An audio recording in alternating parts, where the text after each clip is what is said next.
सभी हेडिंग डालिए और क्वेश्चन लिखिए, what is hysteresis loop and explain it by drawing hysteresis loop. जो हिस्टैरिसीस प्रॉपर्टी है ये फेरोमैग्नेटिक मटेरियल की प्रॉपर्टी है, और जनरली हम मैग्नेटिक मटेरियल के लिए फेरोमैग्नेटिक मटेरियल को प्रेफर करते हैं। क्यों प्रेफर करते हैं उसका कारण तो आपको पता ही है, क्योंकि वो मैग्नेट की ओर स्ट्रांगली अट्रैक्ट होता है। और फेरोमैग्नेटिक मटेरियल की प्रॉपर्टी है, फेरोमैग्नेटिक मटेरियल जो होता है इसमें जो आप देख रहे हो पैरामैग्नेट्स दिख रहे हैं हमें। और ये जो पैरामैग्नेट्स है ये कैसे फैशन में, जिगजैग फैशन और सिस्टमेटिक मैनर में अरेंज नहीं। तो इस मटेरियल को मैंने एसी सप्लाई प्रोवाइड की, जो आपको दिख रही है।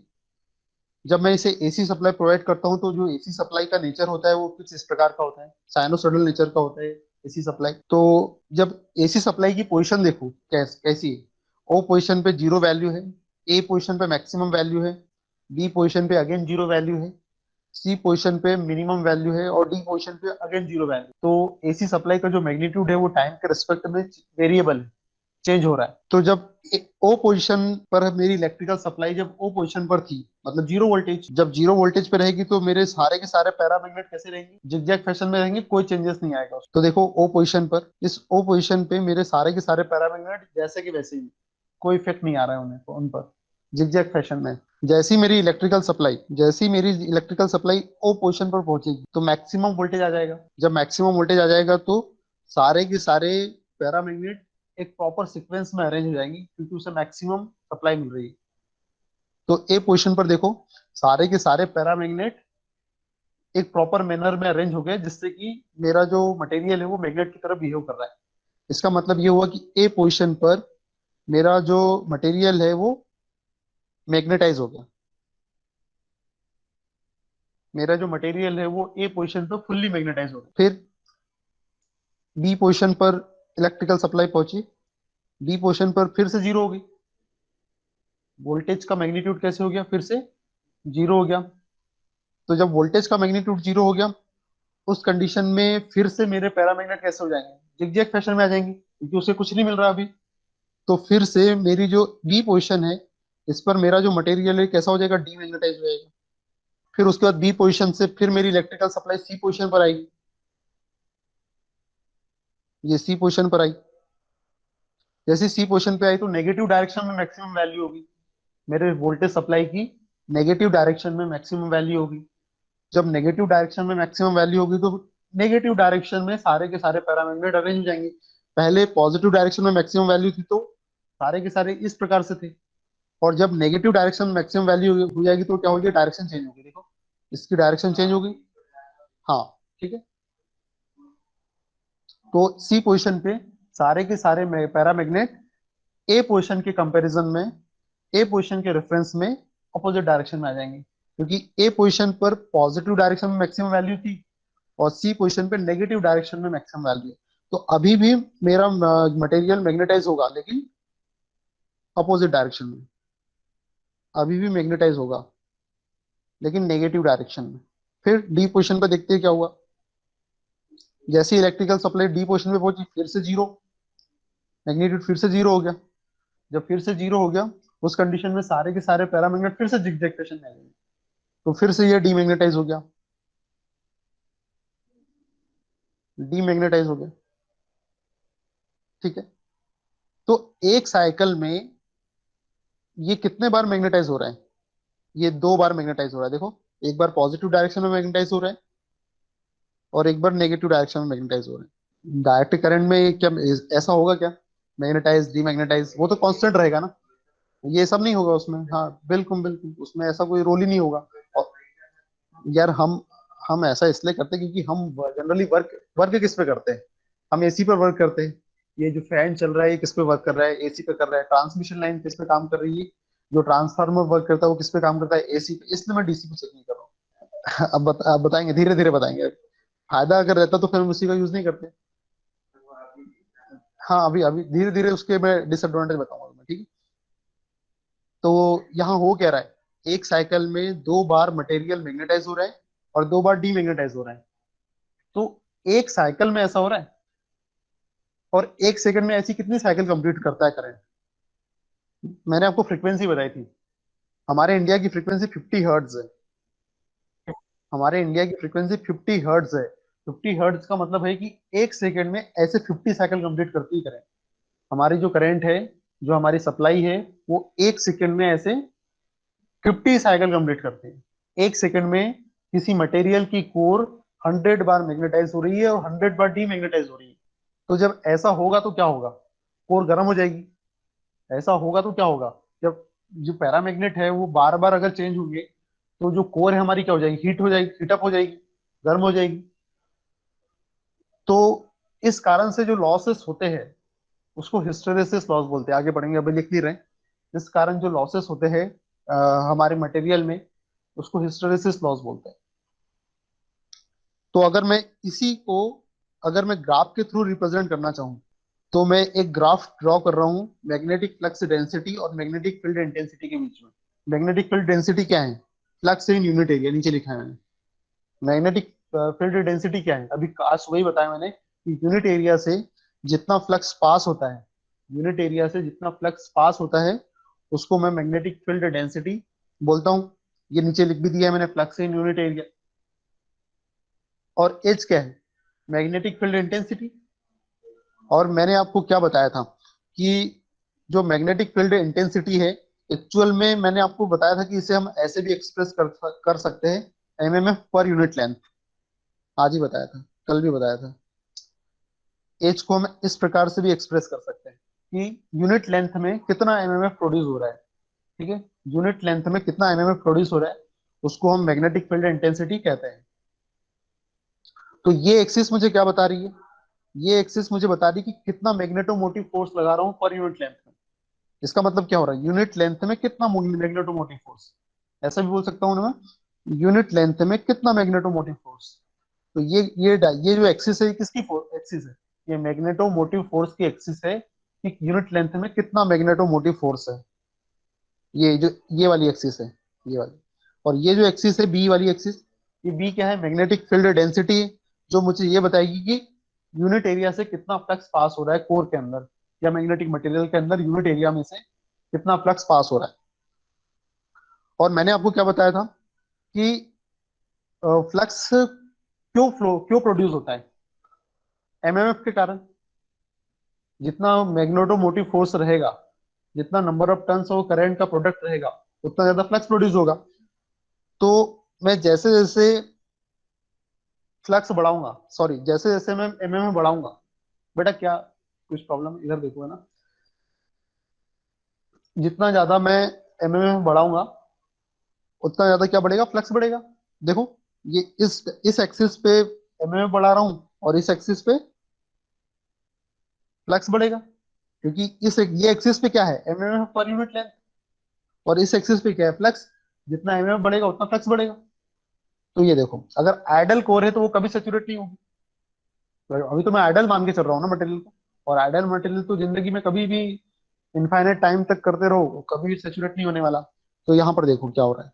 ये देखो, ये जो पेन चल रहा है, ये पेन बोल रहा है कि ये मैग्नेटाइज हो रही है। ठीक है, ये मैग्नेटाइज हुई। देखो, मैग्नेटाइज होने का मतलब कि एमएमएफ बढ़ने के साथ साथ फ्लक्स भी बढ़ना चाहिए। ये मैग्नेटाइज हुई। फिर फिर क्या हुई? डीमैग्नेटाइज हुई। रुको एक मिनट, थोड़ा छोटा। ये देखो, फिर डीमैग्नेटाइज हुई। ये यहाँ, ये इस पे देखो, सप्लाई पहले ए पोजीशन तक क्या हुई? मैग्नेटाइज हुई। तो जो ब्लू कलर से मैंने बनाया वो मैग्नेटाइज हुई। और फिर ए से बी, फिर डीमैग्नेटाइज हुई, तो धीरे धीरे कम हुई, फिर जीरो हो जाएगी। जैसे बी पे आएगी वैसे ही जीरो हो जाएगी। क्लियर है? फिर देखो क्या हुआ, जब बी पोजीशन से सी पोजीशन पे नेगेटिव डायरेक्शन में मैग्नेटाइज हो रही है, तो बी पोजीशन से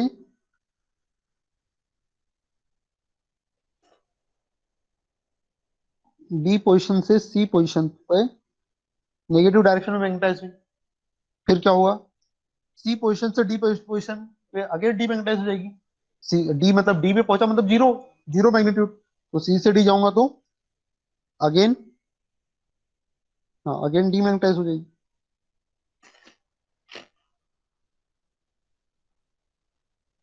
तो ये बीएच कर्व है और आइडल मैग्नेटिक मटेरियल। ये बीएच कर्व है लेकिन किसके लिए है? आइडल मैग्नेटिक मटेरियल के लिए। तो बच्चों इसका स्क्रीनशॉट लो और कोई डाउट हो तो पूछो। स्क्रीनशॉट लो इसका। ले लिया। ठीक है, इसका स्क्रीनशॉट हो गया। अब अब हम ये कंसिडर करते हैं कि हमारा जो मटेरियल है वो, कि दुनिया में कुछ भी आइडल नहीं होता। तो अगर मटेरियल मेरा आइडल नहीं हुआ तो क्या होगा? सेकंड, कंसिडर, साथ साथ लिख सकते हो, मैग्नेटिक मटेरियल प्रैक्टिकल। जो प्रैक्टिकल है तो ये मैग्नेटिक मटेरियल है। इनिशियली ये जिगजैग फैशन में रहेगा, अब ये जिगजैग फैशन में है, और इसे मुझे अप्लाई करना है एसी सप्लाई। इसे मैं एसी सप्लाई प्रोवाइड कर रहा हूँ। ये ओ पोजीशन है, ये ए पोजीशन है, ये बी पोजीशन है, ये सी पोजीशन है, ये डी पोजीशन। जब ओ पोजीशन पे तो ये जिगजैग फैशन में ही रहेगा। ए पोजीशन पे तो, ओ पोजीशन पे तो ऐसे ही रहेगा ही। ए पोजीशन पर आएगा तो सारे के सारे मैग्नेटाइज हो जाएंगे। ठीक है। अब बी पोजीशन, अब यहां से ट्विस्ट आता है, यहां से कहानी में ट्विस्ट आता है कि बी पोजीशन पे वोल्टेज जीरो है। बी पोजीशन पे वोल्टेज, तो होना क्या चाहिए? आइडियली ये होना चाहिए कि ए, जैसी बी पोजीशन पे मेरी सप्लाई पहुंचेगी वैसे ही सारे के सारे पैरामैग्नेट जिगजैग फैशन में आ जाना चाहिए, फिर से जैसे कि वैसे हो जाना चाहिए, लेकिन नहीं हो पाते। जैसा है वैसे नहीं हो पाते, कुछ न कुछ पैरामैग्नेट जैसे कि वैसे अरेंज रहे। अगर आइडल रहता तो सारे के सारे फिर से जिगजैग हो जाते, लेकिन आइडल नहीं है, प्रैक्टिकल मटेरियल है। इसलिए कुछ न कुछ पैरामैग्नेट, जैसे बीच वाले, सपोज करते हैं कि बीच वाले दो जैसे कि वैसे रह गए, बाकी सब जिगजैग हो गए। ये क्यों ऐसा हो रहा है? क्योंकि प्रैक्टिकल।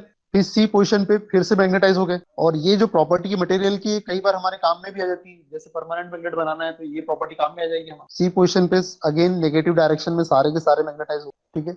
ये कुछ न कुछ पैरामैग्नेट जो रह जाते हैं प्रॉपर अरेंजमेंट में, तो ये फ्लक्स भी क्रिएट करेंगे। चलो अभी इसकी बात नहीं करते। तो ये सी पोजीशन पे फिर से क्या हो गए? मैग्नेटाइज हो गए। और फिर डी पोजीशन पे फिर से जीरो हो जाना चाहिए, मतलब जीरो होने से मतलब है कि फिर से जिगजैग फैशन में आ जाना आ, हो जाना चाहिए सारे के सारे पैरामैग्नेट। लेकिन कुछ न कुछ कुछ पैरामैग्नेट रह जाते हैं प्रॉपर अरेंजमेंट। अब ये शुरुआत के दो रख देते हैं, बाकी सबको जिगजैग कर देते। ठीक है, तो इस प्रकार का अरेंजमेंट हो जाता है अगर मटेरियल हमारा प्रैक्टिकल रहा उस कंडीशन में। तो अब इसी को हम ग्राफ के थ्रू कैसे समझेंगे वो देख। ये बी की एक्सिस है और ये एच की एक्सिस है। ये बी क्या है? Flux per unit area. और ये एच क्या है? MMF per unit length. ठीक है। अब क्या हो रहा है यहाँ पर? कोर धीरे धीरे मैग्नेटाइज हो रही है, लेकिन एक लिमिट के बाद क्या हो जाएगी? कोर सेचुरेट हो जाएगी। जैसे जैसे वोल्टेज बढ़ाएंगे वैसे वैसे करंट बढ़ना चाहिए, लेकिन नहीं बढ़ेगी, नहीं प्रैक्टिकल। अगर आइडल रहती तो फिर तो बढ़ाते जाओ, इधर एमएमएफ बढ़ाएंगे, इधर फ्लक्स बढ़ेगा, लेकिन आइडल नहीं है। इसलिए एक पर्टिकुलर पॉइंट पे जाके ये कोर सेचुरेट हो जाएगी, धीरे धीरे एक कांस्टेंट लाइन हो जाएगी। कितना भी वोल्टेज बढ़ा दो, कितना भी एमएमएफ बढ़ा दो, फ्लक्स नहीं बढ़ने वाला। ये देखो यहाँ, ये इस पर्टिकुलर पॉइंट के बाद ये क्या हो गई? ये फ्लक्स बढ़ना बंद हो गया।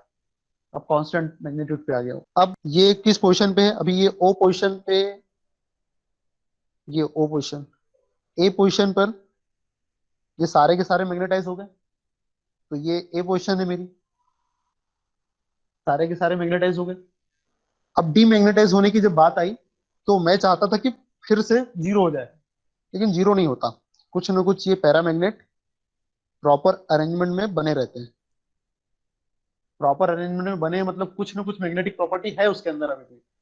तो जब कुछ ना कुछ मैग्नेटिक प्रॉपर्टी अभी भी है उसके अंदर, तो इसका मतलब ये हुआ कि वो मैग्नेटिक फ्लक्स कुछ ना कुछ फ्लो करवाता रहेगा, यूनिट एरिया से कुछ ना कुछ फ्लक्स पास होते रहेगा।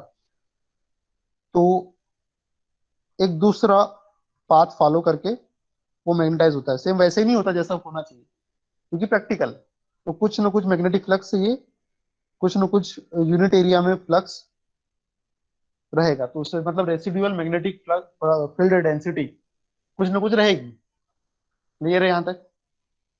अगर आइडल रहता तो क्या होता फिर? आइडल रहता तो सीधा यही रास्ता प्रिफर करता हूँ और फिर जीरो हो जाता, जैसा कि हमारे अभी हुआ था यहाँ पर। इधर गया।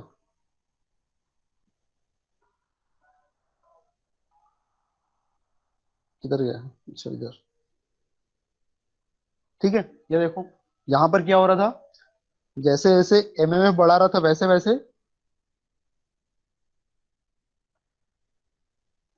फ्लक्स बढ़ रहा था। तो पहले मैग्नेटाइज हो रहा था, फिर डीमैग्नेटाइज हो रहा था, उसी बात को फॉलो करके, क्योंकि आइडल था। लेकिन प्रैक्टिकल में क्या हो रहा है, प्रैक्टिकल में एक दूसरा पाथ पाथ ले रहा है वो, मैग्नेटाइज डीमैग्नेटाइज होने के लिए दूसरा पाथ प्रेफर कर रहा है। अब ए से बी, बी पोजीशन पे, वैसे तो अगर आइडल रहता तो पूरा डीमैग्नेटाइज हो जाना चाहिए, लेकिन नहीं हो रहा क्योंकि प्रैक्टिकल। तो कुछ ना कुछ मैग्नेटिक फ्लक्स डेंसिटी या मैग्नेटिक फील्ड डेंसिटी है उस मटेरियल के पास। तो उस मैग्नेटिक फील्ड डेंसिटी को अगर मुझे जीरो करना है तो मुझे नेगेटिव एमएमएफ प्रोड्यूस करना पड़ेगा, नेगेटिव डायरेक्शन में फोर्स लगाना पड़ेगा। तो इसको जीरो करने के लिए, इसको जीरो करने के लिए मुझे एक फोर्स लगाना पड़ रहा है।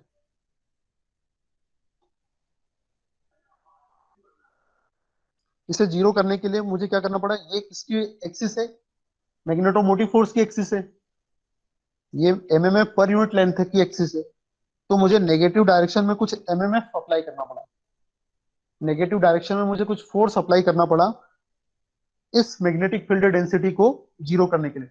बच्चे तुम नीचे क्या देख रही हो? बेटा ऊपर देखो यार, तुम नीचे क्यों देख रही हो, कि मोबाइल में देख रही हो? क्या प्रॉब्लम है? ऐसा मत करो यार।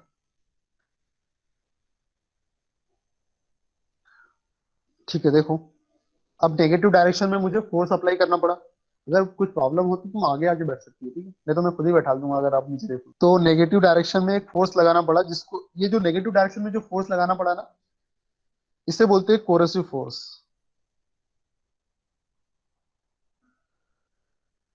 ठीक है, अब मैं बी पॉइंट पे आ गया। अब बी पॉइंट से सी पॉइंट पे जाना है, नेगेटिव डायरेक्शन में मैग्नेटाइज करना है। तो अब देखो, ये सी, अब बी पॉइंट से, अब इसको, अभी ये तो हमने एक्स्ट्रा एफर्ट लगाया है। अब बी पॉइंट से मुझे सी पॉइंट पे जाना है, बी पॉइंट से सी पॉइंट पे जाना है, इसे नेगेटिव डायरेक्शन में मैग्नेटाइज करना है।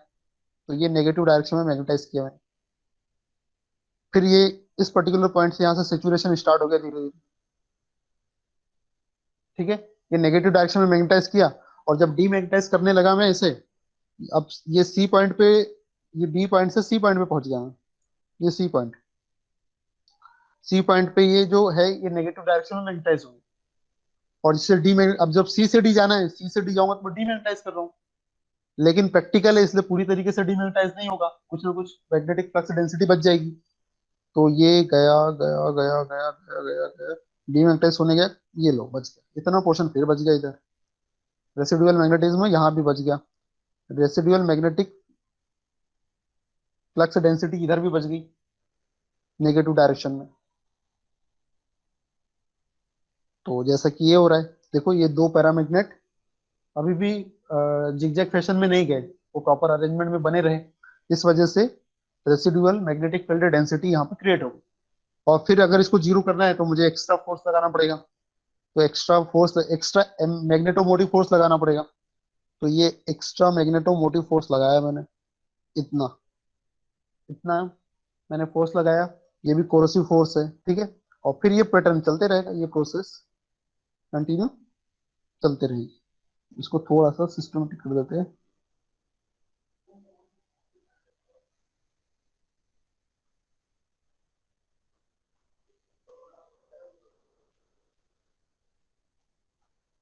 ठीक है बच्चों, समझ में आया क्या आपको? अगर कुछ प्रॉब्लम हो तो वो तो वीडियो से क्लियर हो जाएगी। और अभी कोई यस सर। प्रॉब्लम है तो मुझसे पूछना है तो पूछो। पूछना है बच्चों किसी को? हाँ यार, अब वो डिपेंड करता है मटेरियल के ऊपर, वैसे तो इक्वल होना चाहिए क्योंकि मटेरियल तो सेम ही है ना। तो ऊपर वाला बी आर और नीचे वाला B R, magnetic residual magnetic flux density equal होना चाहिए।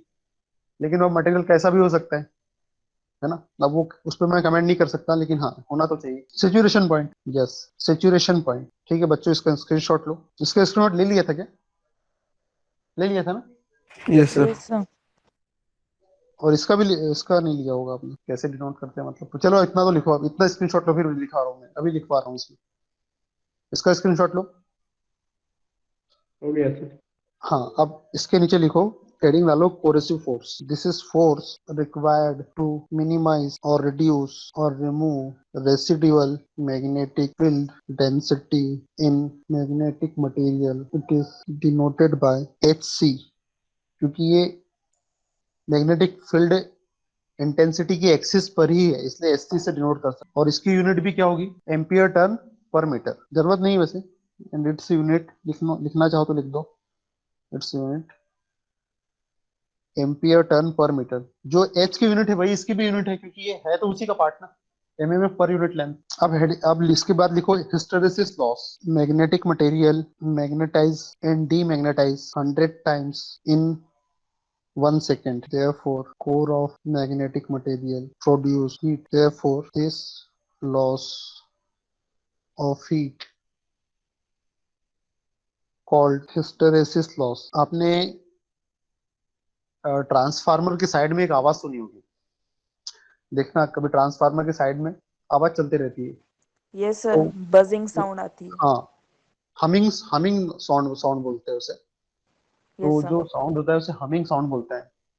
तो वो इसी के कारण होता है। जो कोर मैग्नेटाइज और डीमैग्नेटाइज हो रही है 1 सेकंड में 100 टाइम्स, अगर डेफिनेटली अगर उसके पैरामैग्नेट अगर चेंज होंगे तो वो साउंड तो क्रिएट करेगा। तो वो जो साउंड क्रिएट होता है वो इसी के कारण होता है। जो मैग्नेटाइजेशन और डीमैग्नेटाइजेशन चल रहा है उसी कारण। ठीक है।